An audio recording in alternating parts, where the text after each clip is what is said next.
前回の動画で購入したダウンフェンダーを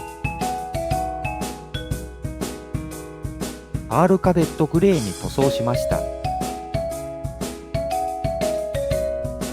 この色、今発売されている JB05 の中では3色中3番人気らしいですけど、地味ながらいい色だと思いますね。でもこのパールカデットグレー、モンキーのカスタムパーツの色展開でほとんど見たことがありません。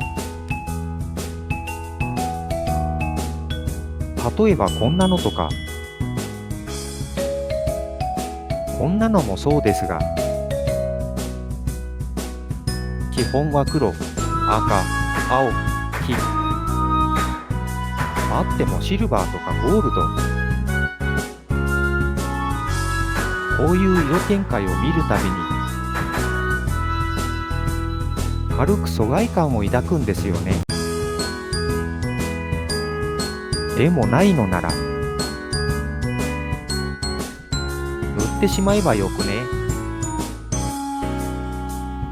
ちょうど前回の塗料が半分以上残っています。そして室内に設置したスプレー小部屋もまだ健在。よし、このスプレーを使い切ってしまいましょう。さてどこを塗りましょうか。特にマフラー側はカラーの露出が少ないんですよね。ここはちょっと主張が強すぎるか。これいいな。それと後ろの方も欲しいな。これとこれあたり塗ってみましょうか。元に戻せるようにパーツはそれぞれ購入して塗ることにします。リアフェンダーはバラして塗りたくないところをマスキング。手順は前回と同じ。下処理して脱脂してプラサフを数回重ね塗りしてその上から塗料を重ね塗り、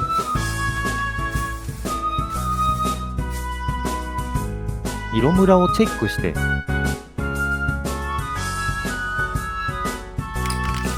仕上げにクリアペイント。これも何度か塗ったら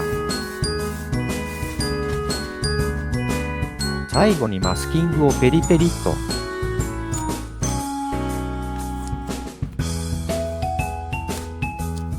この瞬間が気持ちいい。マスキングが甘かったところは後で除光液で拭きました。うさぎの尻尾みたいな部品も同様に塗っておきます。次はこれ、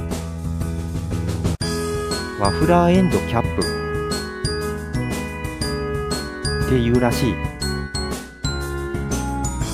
JB02 用でデザイン違ってますが、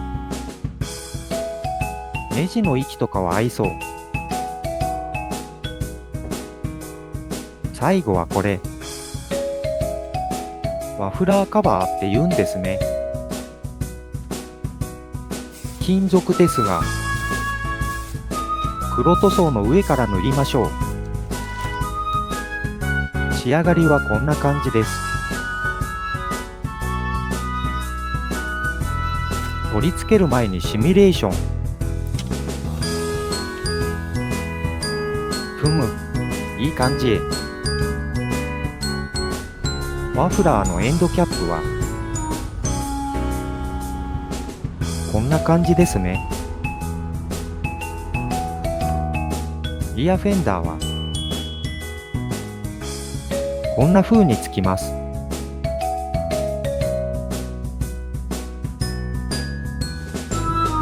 実際に取り付けてみましょう。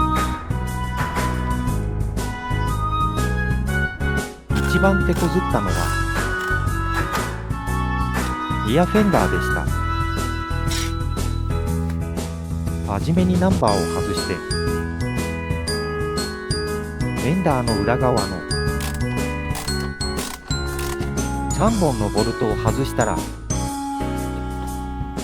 グラスドライバーの出番です。電動が大活躍。透け目の2本と反射板の裏側に横方向から止めてる2本を外すと金具が外れます。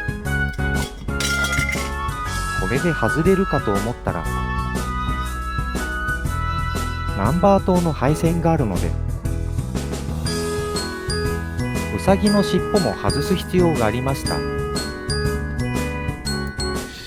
これもプラスネジ2本。さらに尻尾の裏にもプラスネジが2本あるので外すとやっとリアフェンダーがあれ取れない。悪戦苦闘した結果この辺りにあるクリップビスって言うんですかね。樹脂製の太った画鋲みたいなやつ。尖ったもので真ん中を押すと抜けるのでそれも2個外すとカバーが取れます。そうすると配線が見えてこれか。この辺りの黒いカプラーこれがまた外れない。ケーブルをガイドから外してカバーから引っ張り出してそれでも外れない。試行錯誤の数分間それは突然やってきた。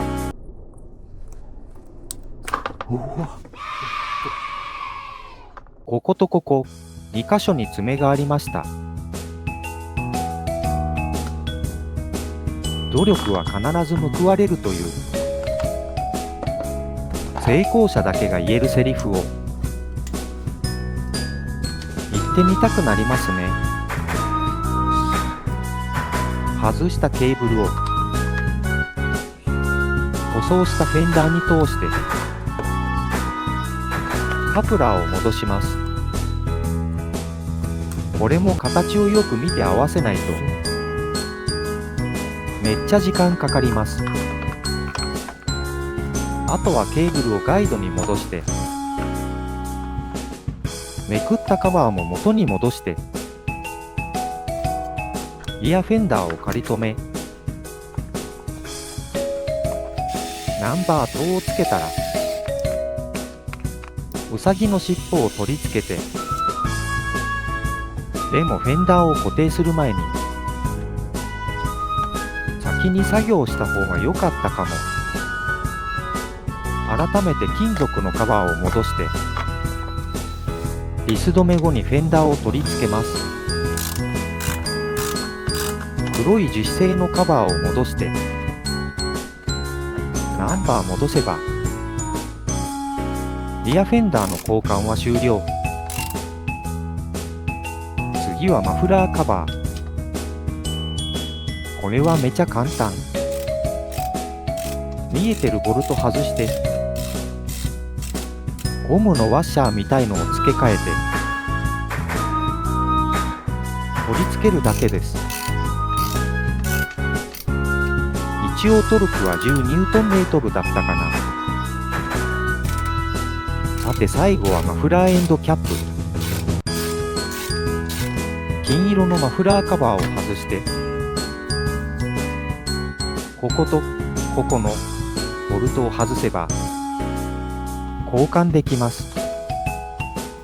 JB02 用でしたがリスの位置は同じでした。最後にマフラーカバーを戻して交換作業は終了。こんな感じの色になりました。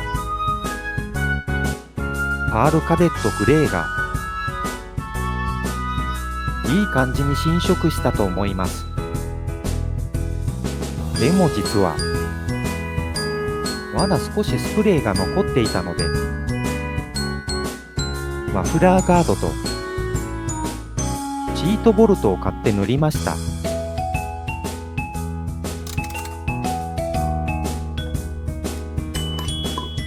これとこれですね。これでスプレーも空っぽ。スプレー小部屋についてですが、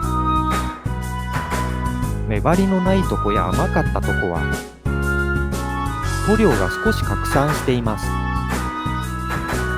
でもね、乾燥後の粉が舞ってるだけなので、ムレキッシュや雑巾で拭けばきれいになるので問題ありません。塗装は成功と言っていいでしょう。今回の出費、無料関連技術、マフラーカバー2541円、マフラーエンドキャップ1800円、リアフェンダー2000円、マフラーカード3999円、シートボルト1100円、合計11440円。読み上げアプリアイリススピーチ、音声構成モデルアイリスハブ田中、音楽ドバシンドローム、君と共にバイシーサンワークス。提供田中。